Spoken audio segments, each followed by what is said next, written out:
National crime record bureau என்ன சொல்லுது அப்படின்னா 450 பேர் ஒரு நாளைக்கு இறக்குறாங்க சூசைட்னால. அப்படி பார்த்தா 3 நிமிஷத்துக்கு ஒரு சூசைட் நடக்குது. வேர்ல்ட் கண்ட்ரிஸை கம்பேர் பண்ணுறப்ப இந்தியாவில் வந்து ரொம்ப டாப் 5ல இருக்கும் அப்படின்னு சொல்லிட்டு ஒரு சென்சஸ் சொல்கிறது. இது எப்படி மேம் தடுக்கலாம்? தடுக்கலான்னா நான் திருப்பி பேரண்டிங்க்கு போயிடுவேன். ஏன்னா அங்கே வளர்ப்பு முறையிலேயே வந்து ஹார்ட்ஷிப்ஸ் லைஃப்பில் வரும், அதை நம்ம ஃபேஸ் பண்ணணும், சேலஞ்சஸை எதிர்கொண்டாதான் ஹீரோன்றதை நம்ம சொல்லி கொடுக்கணும். Life is not a cake walk, அது எல்லாருக்கும் தெரியணும். ஒன்று. ரெண்டாவது விஷயம், சூசைட் பண்ணுறவங்க 3 முக்கிய காரணத்துக்கு பண்ணுவாங்க. ஒன்று வந்து ரிலேஷன்ஷிப் ஃபெயிலியர். ஓகே. ஸோ அவள் இப்படி சொல்லிட்டான், அவன் இப்படி சொல்லிட்டான், எனக்கு வேறு வழி இல்லை, சூசைட் பண்ணுவாங்க. ரெண்டாவது கெரியர் ஃபெயிலியர்.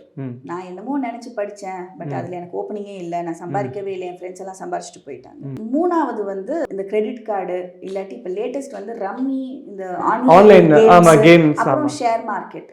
எனக்கு ஷேர் மார்க்கெட்டில் விட்டவங்களே சமீபத்தில் ஒரு மாதத்தில் 3-4 பேர் வந்துட்டாங்க.